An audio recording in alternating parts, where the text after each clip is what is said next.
అందరికీ నమస్కారం. ప్రభుత్వ పథకాల అప్డేట్స్ కోసం మన ఛానల్‌ని సబ్స్క్రైబ్ చేసుకోండి. వీడియోస్ మాత్రం చాలా మంది చూస్తున్నారు. లైక్ చేయడం లేదు. ఖచ్చితంగా ఒక లైక్ చేయండి. ఇక వివరాలకెళ్తే సర్వేకి సంబంధించి ప్రజల్లో అనేక అనుమానాలైతే ఉన్నాయి. ఈ సర్వే తర్వాత ఇందిరమ్మ ఇండ్లు, రేషన్ కార్డులు, ఆరోగ్యశ్రీ, రుణమాఫీ, రైతు బంధు తదితర పథకాలు కట్ అయితావేమో అని ప్రజలైతే ఆందోళన చెందుతున్నారు. అదేవిధంగా ఇంకా సర్వేకు తప్పుడు సమాచారం ఇస్తే క్రిమినల్ కేసులు పెడతాం. సర్వే సమాచారాన్ని దుర్వినియోగం చేసిన చర్యలు తీసుకుంటాం. ఈ నెలాఖరులోగా ప్రభుత్వానికి నివేదిక అందజేస్తాం. డిసెంబర్ 9న ఈ సర్వే రిపోర్ట్ మొత్తం కూడా హైకోర్టుకు అందిస్తామంటూ బీసీ కమిషన్ రాష్ట్ర చైర్మన్ గోపిశెట్టి నిరంజన్ ఇక్కడ ప్రకటించడం మనం చూస్తున్నాం. ఇక్కడ చూస్తే జిల్లాల వారీగా బీసీ కమిషన్ అయితే విస్తృతంగా సమావేశాలు నిర్వహించడం జరుగుతుంది. దీనికి సంబంధించి ఇలాంటి అప్డేట్ అయితే రావడం జరిగింది. ఎవరైనా సరే తప్పుడు సమాచారాన్ని అందించినా, తప్పుడు వివరాలు నమోదు చేసిన బాధితులపై క్రిమినల్ చర్యలు తీసుకుంటామని బీసీ కమిషన్ అయితే చాలా సీరియస్గా తీసుకుంది. వీటిని ప్రభుత్వం భద్రపరుస్తుందని, ఎవరైనా తప్పుడు సమాచారం అందించి ప్రభుత్వాన్ని తప్పుదారి పట్టించాలని చూస్తే చర్యలు తప్పవని, ప్రజల వ్యక్తిగత సమాచారం ఎక్కడైనా దుర్వినియోగం అయితే కమిషన్ చూస్తూ ఊరుకోదని, కఠిన చర్యలు తీసుకుంటుందని ప్రకటించారు. తర్వాత సర్వేపై కుటుంబ పెద్ద సంతకం, ఎన్యూమినేటర్ల సంతకం, సూపర్వైజర్ల సంతకం ఉంటుందని, వీటి భద్రత ఇవి భద్రంగా ఉంటాయని చెప్పి బీసీ కమిషన్ పేర్కొంది. ఇప్పటికీ 83.64 లక్షల ఇళ్లలో సర్వే పూర్తయింది. ఇంకా 40 లక్షల ఇళ్లలో సర్వే పూర్తి కావాల్సిన అవసరం ఉంది. ఇంకా రాయించుకుని వాళ్ళు వెంటనే రాయించుకోండి. మరి ఈ సర్వే తర్వాత దామాషా ప్రకారం మేమెంతో మాకంత వాటా అంటూ బీసీలు, ఇతర కులాల వారందరూ కూడా అనుకుంటున్నారు. కాబట్టి మరి ప్రభుత్వం కూడా ఈ సర్వే చేసిన తర్వాత వివిధ ఏ కులం వారు ఎంతమంది ఉన్నారు, ఏ కులాల వారు ఏ సామాజిక హోదాల్లో ఉన్నారు అనేటువంటి అంశాలపై క్లారిటీ వస్తుంది. కాబట్టి మరి ఆ జనాభా దామాషా ప్రకారం బీసీలకు అవకాశాలు దక్కుతాయని చెప్పేసి బీసీ కమిషన్ చైర్మన్ నిరంజన్ అయితే పేర్కొంటున్నారు. మరి ఇక్కడ బీసీ కులాల నుంచి జిల్లాల వారీగా ప్రజాభిప్రాయ సేకరణ అయితే చేపడుతుంది ప్రభుత్వం. మరి సమాజంలో జనాభా దామాషా ప్రకారం హక్కులు సాధించాలనే ఉద్దేశంతోనే ఈ సర్వే కార్యక్రమం చేపట్టారన్నారు. రాష్ట్రంలో ఇప్పటివరకు దాదాపు 75 లక్షల ఇండ్లు సర్వే పూర్తయిందన్నారు. ఉన్నది ఉన్నట్లుగా నివేదిక, ఎవరి ఒత్తిడులకు గురి కాకుండా ఉన్నది ఉన్నట్లుగా నివేదిక రూపొందించి సమర్పిస్తామని చైర్మన్ అయితే తెలిపారు. ఇక చూస్తే కమిషన్ దృష్టికి వచ్చిన వాటిలో కొన్ని చూద్దాం. ఈడబ్ల్యూఎస్ రిజర్వేషన్ కారణంగా బీసీలకు అన్యాయం జరుగుతోంది. బీసీ కులాల పరిరక్షణకు బీసీ అట్రాసిటీ చట్టం తీసుకురావాలని ఇక్కడ ఒక వినతి పత్రం కూడా రావడం జరిగింది. ఇంకా మైనార్టీ కార్పొరేషన్ సమీకృత మాంసాభివృద్ధి కేంద్రానికి 5 ఎకరాల స్థలం కేటాయించాలన్నారు. గిరిజన ప్రాంతాల్లో గిరిజనేతరులకు ఉన్న ఇబ్బందులు తెలిపారు. తర్వాత ఉమ్మడి ఖమ్మం జిల్లాలో ఉర్దూ మీడియం జూనియర్ కళాశాల ఏర్పాటు చేయాలి. 900 ఉర్దూ టీచర్ పోస్టులు భర్తీ చేయాలి. సంచార జాతులు ప్రత్యేకంగా గుర్తించాలి. చాకలి కులస్తులను ఎస్సీలో చేర్చాలి.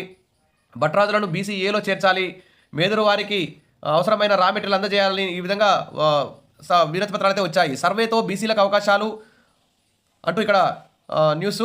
కుల సంఘాల ఆవేదన విన్నాం, వారికి సరైన న్యాయం చేస్తాం. ఈ సర్వే ఆధారంగా వారందరికీ బీసీ వాళ్ళందరికీ కులాల వారందరికీ కూడా న్యాయం చేస్తామని చెప్పేసి ఇక్కడ కమిషన్ అయితే పేర్కొంటుంది. బీసీలను ఏబిసిడిఈలుగా వర్గీకరించండి.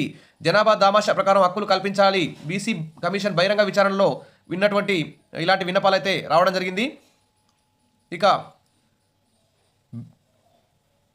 రజకులను ఎస్సీ జాబితాలో చేర్చాలని కొందరు, తర్వాత మేదర కులాన్ని ఎస్టీలో చేర్చాలని, భట్రాజులను బీసీఏలో కలపాలని ఈ విధంగా కోరడం జరిగింది. ముదిరాజులను బీసీడీ నుంచి బీసీఏలో చేర్చాలని ప్రతిపాదనలు అయితే వినతి పత్రాలు అయితే ఇవ్వడం జరిగింది. తర్వాత అర్జీల విలువతో బీసీ కమిషన్ విచారణ అయితే సాగింది. ఈ నెలాఖరి వరకు ప్రభుత్వానికి నివేదిక సమర్పిస్తాం అంటూ చెప్పారు.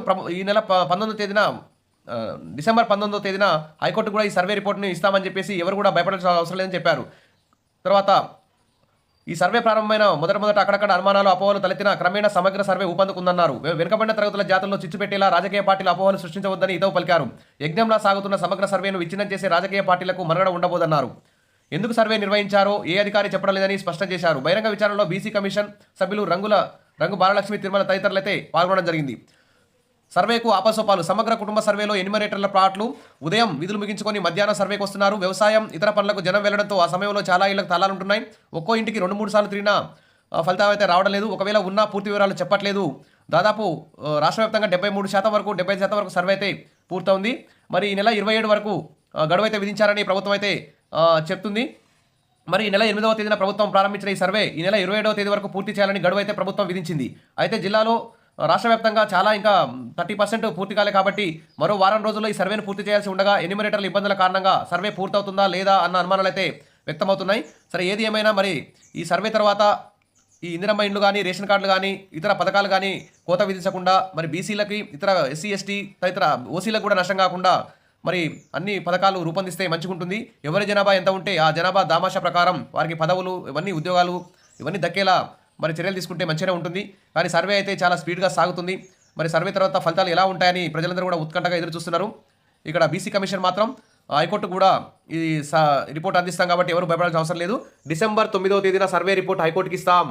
సర్వే సమాచారాన్ని దుర్వినియోగం అయ్యేలా చూడమంటూ హామీ ఇచ్చింది. కాబట్టి తప్పుడు సమాచారం ఇచ్చిన క్రిమినల్ కేసులు అంటున్నారు. కాబట్టి సాధ్యమైనంత వరకు సరైన సమాచారం ఇస్తున్నారు అందరూ. ఎక్కడో ఒక చోట కొంతమంది చెప్పకపోవచ్చు. పేద ప్రజలందరూ కూడా సరైన సమాచారం ఇస్తున్నారని ఇక్కడ సర్వేలో తేలుతుంది. Wish all the best. మరిన్ని అప్డేట్స్ కోసం మన ఛానల్ని ఫాలో అవుతుండండి, సబ్స్క్రైబ్ చేసుకోండి, వీడియోస్ మాత్రం లైక్ చేయండి. Thank you.